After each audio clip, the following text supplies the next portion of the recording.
محمد الرسول اللہ، محمد اللہ کے رسول ہیں صلی اللہ علیہ وسلم، والذین معہ اشداء علی الکفار، اور جو محمد کے ساتھ کافروں پہ بڑے سخت، یہاں مراد کافروں سے وہ کافر جن سے میدان جنگ میں لڑا جاتا، عام کافر جو آپ کے ساتھ رہتے ہیں، آپ کے ملک میں رہتے ہیں، ان پہ سختی کرنے کی اجازت۔ اس میں تو قرآن کے الفاظ ہیں قولوا للناس حسنا، لوگوں سے اچھے انداز میں بات کیا کرو، اچھی بات کیا کرو، تو لوگوں میں سب داخل۔ جو اسلام دشمن ہیں ان کے بارے میں قرآن کہہ رہے ہیں اشداء علی الکفار، یہ کافروں پہ بہت سخت ہیں، رحماء بینہم، آپس میں رحم دل ہیں۔ اب دیکھو یہ قرآن کی کتنی بڑی گواہی ہے صحابہ کے بارے میں کہ کافروں پہ سخت ہیں، آپس میں رحم دل ہیں۔ اس سے پتہ چلا کہ صحابہ کے درمیان جو اختلاف ہوئے وہ ذاتی بغض و عناد کی بنیاد پہ نہیں ہوئے۔ کتنی بڑی دلیل ہے یہ۔ حضرت علی، حضرت معاویہ رضی اللہ عنہما کے درمیان جو جنگیں ہوئیں، اگر ہم کہتے ہیں کہ یہ ذاتی بغض کی بنیاد پہ تھیں تو قرآن تو کہہ رہا ہے رحماء، بول لو نا بھائی، بینہم، آپس میں کیا ہیں؟ رحم دل ہیں۔ تو اس سے پتہ چلتا ہے کہ یہ لڑائی ذاتی بغض کی بنیاد پہ نہیں تھی، ہر ایک کا ایک موقف تھا جو اس موقف کو درست سمجھتا تھا۔ اور یہ ہوتا ہے انسانوں میں، اختلاف ہمیشہ سے چلا آ رہا ہے، آج بھی ہے، قیامت تک رہے گا کہ آپ کا ایک چیز میں ایک موقف ہوتا ہے، دوسرا اس موقف سے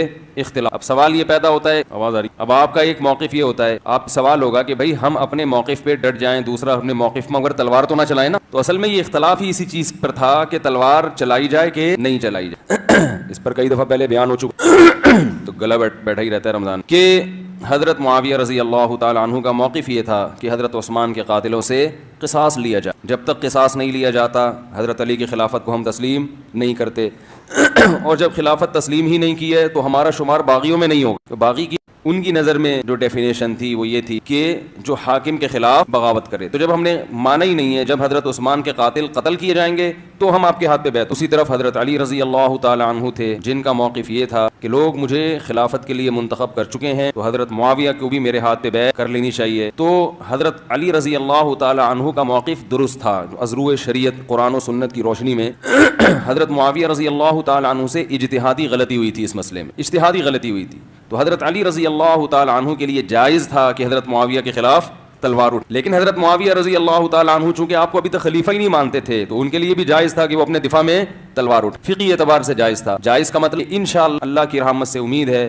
کہ یہ اجتہادی غلطی تھی، اس پر ان کو گناہ نہیں ملا ہوگا، کیونکہ نبی صلی اللہ علیہ وسلم نے فرمایا جب کوئی اجتہاد کرتا ہے فَإِنْ أَصَابَ فَلَهُ أَجْرَانِ، اگر وہ درست نتیجے پہ پہنچے تو 2 اجر ملتے ہیں، وَإِنْ أَخْطَأَ فَلَهُ أَجْرٌ وَاحِدٌ، اگر اس سے غلطی ہو جائے تو بھی ایک اجر ملتا ہے۔ اب یہ اجتہادی غلطی جس نوعیت کی بھی ہوگی، لیکن نبی صلی اللہ علیہ وسلم کی خوشخبری دونوں کے لیے، چاہے یہ چھوٹی غلطی ہو بڑی غلطی۔ تو اور تیسرا موقف کچھ صحابہ کا یہ تھا جو نہ حضرت علی کے ساتھ تھے اور نہ حضرت معاویہ کے ساتھ۔ حضرت علی رضی اللہ تعالی عنہ ان کے پاس گئے، بھئی آپ ہمارے ساتھ چلیں، تو وہ اپنی تلوار لے کر آئے لکڑی کی۔ ایک صحابی کہا کہ مجھے نبی نے کہا تھا فتنوں کا دور آنے والا ہے تو اس میں اپنی تلوار لکڑی کی بنا لینا، یعنی کسی کے خلاف تلوار نہ اٹھانا، دونوں طرف مسلمان ہوں گے، میں تو اگر آپ کہتے ہیں تو اسی تلوار سے چلتا ہوں۔ تو اب دیکھو یہ بھی صحابی رسول تھے، ان کا موقف یہ تھا کسی کے خلاف تلوار نہیں اٹھائی جائے گی۔ اگر حضرت معاویہ کو معاذ اللہ اس میں معاذ اللہ مجرم قرار دیا جائے، پھر ان صحابہ کو مجرم قرار دینا چاہیے جو دونوں میں سے کسی کی طرف نہیں تھے، ان کو تو کوئی بھی مجرم قرار نہیں دیتا، بلکہ ان کو یہ کہتے ہیں بھائی ان کا موقف یہ تھا ہم نے کسی کے خلاف نہیں لڑا۔ حالانکہ جب حضرت علی کو خلیفہ مان لیا جائے تو حضرت علی رضی اللہ تعالی عنہ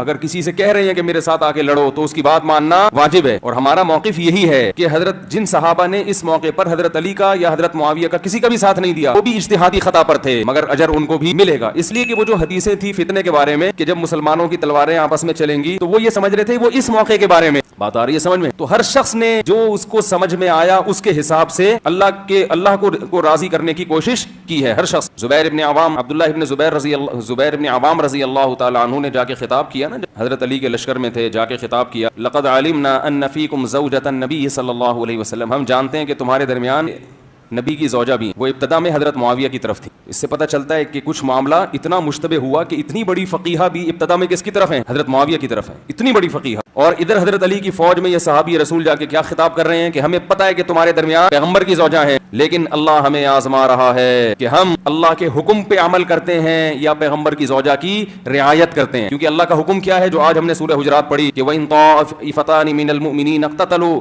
فَأَصْلِحُوا بَيْنَهُمَا فَإِن بَغَتْ إِحْدَاهُمَا عَلَى الْأُخْرَى فَقَاتِلُوا الَّتِي تَبْغِي، کہ مسلمانوں کی 2 جماعتیں لڑ پڑیں تو پہلے صلح کی کوشش کرو، صلح میں کامیاب نہ ہو تو جو باغی جماعت ہے اس کے خلاف تلوار چلاؤ۔ تو ہم یہ سمجھتے ہیں کہ علی رضی اللہ عنہ برحق خلیفہ ہیں, اب ان کی خلافت کو کوئی تسلیم نہیں کرے گا تو وہ کس میں شمار ہوگا؟ اس کا باغیوں میں. کائن من کان, جو بھی ہوگا ہم اس کے خلاف. تو یہ صحابہ پہ بہت بڑی آزمائش تھی اللہ کی طرف سے, بہت بڑی آزمائش. تو اس آزمائش میں وہ کتنے کامیاب ہوئے, یہ ان کا معاملہ اور کس کا معاملہ؟